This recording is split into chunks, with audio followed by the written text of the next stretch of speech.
ప్రభువును రక్షకుడైన యేసుక్రీస్తు అతి శ్రేష్టమైన నామాన్ని బట్టి ఈ ఉదయకాల హోసన్న దైవ సందేశాలనే కార్యక్రమాన్ని వింటున్న దేవుని బిడ్డలని మీకు శుభం కలుగునగాక.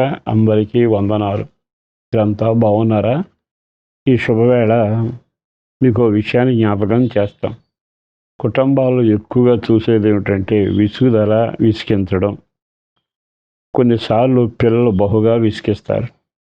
కొన్నిసార్లు మన స్నేహితులు మనల్ని విసిగిస్తూ ఉంటారు. ఇళ్లలో ఎప్పుడు చూసినా విసిగించడం, విసుగుదల కలిగి ఉండడం అని మనం బాగా గమనిస్తాం. వాళ్ళు అనుకున్నది సాధించాలంటే పిల్లలు విసిగిస్తూనే ఉంటారు. భార్య అవసరాల కోసం భర్తను విసిగిస్తూనే ఉంటుంది. అలాగే కొన్ని కార్యక్రమాల్లో వివాహ విషయాల్లో కూడా విసిగించడం, కొన్నిసార్లు రావాల్సిన రాబడి కొరకు విసిగించడం, ఏది ఏమైనా విసిగించి మనిషిని నెమ్మది లేకుండా చేయడం అనే కార్యక్రమం అప్పుడప్పుడు మనం చూస్తూనే ఉంటాం. అయితే భూ సంబంధంగా పిల్లల ఒత్తిడి వలన, ఇంట్లో సమస్యల వలన, విసిగించడం వలన మీరు వేసారిపోయి, కంగారు పడిపోయి, ఒకవేళ వ్యధల చెందినా దాని గురించి నేను పెద్దగా మాట్లాడటం లేదు. కానీ మన జీవితంలో ఎన్నిసార్లు మనం దేవుడిని విసిగించాం?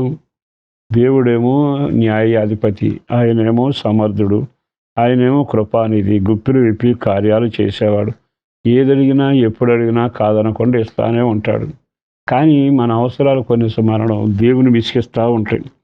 కొన్నిసార్లు ఆ స్థలమే మాకు కావాలి, ఈ ఇల్లు నాకు కావాలి, లేకపోతే అతనితోనే వివాహం జరగాలి, ఈ విషయంలో నాకు మేలు జరగాలని అంటూ కొన్నిసార్లు దేవుడి దగ్గర మొర్రపెట్టి బేరాలు కొడతాం. ప్రభువా ఇది నువ్వు చేస్తే నీకు ఇది ఇస్తా అంటూ. ఆయన చూస్తూ ఉంటాడు.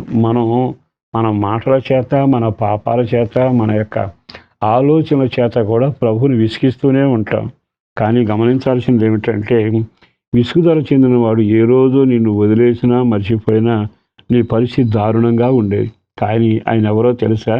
నువ్వెన్నిసార్లు విసిగించినా బిడ్డగానే కౌగరిస్తాడు, ప్రేమిస్తాడు, దీవిస్తాడు, ఓర్చుకుని కార్యాలు చేస్తాడు. కొన్నిసార్లు మనం చేసే కార్యాలను చూసి ఆయన అన్న మాట చెబుతాను. యెషయా గ్రంథం 43, 24, 25 కూడా రాయను.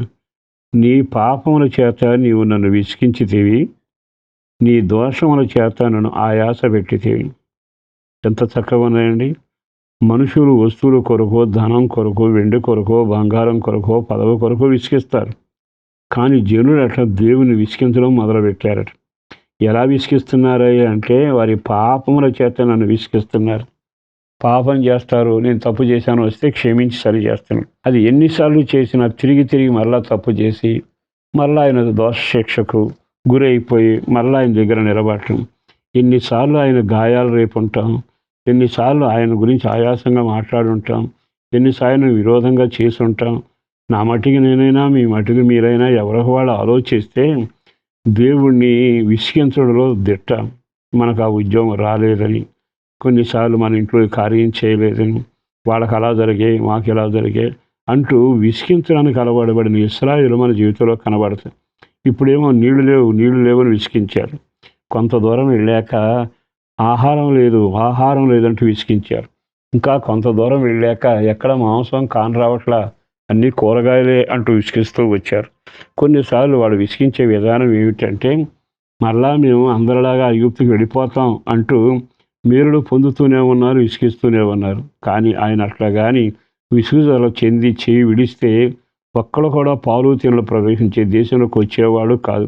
ఈరోజు నేనైనా మీరైనా ఒక క్షేమంలో ఉన్నామంటే మనం విసిగించిన విసుగుదలంతా ఆయన భరించి మనల్ని జ్ఞాపకం చేసుకుని క్షమించి సరి చేశాడు. మరొక లైన్ చదువుతానండి. నేను నా చిత్తానుసారంగా నీ అతిక్రమణను తుడిచివేయుచున్నాను, నేను నీ పాపములను జ్ఞాపకం చేసుకొనను. నువ్వెంత విసిగించినా ఆయన క్షమిస్తానే ఉన్నాడు. ఎంత విసిగించినా గుప్పిని విప్పుతున్నాడు.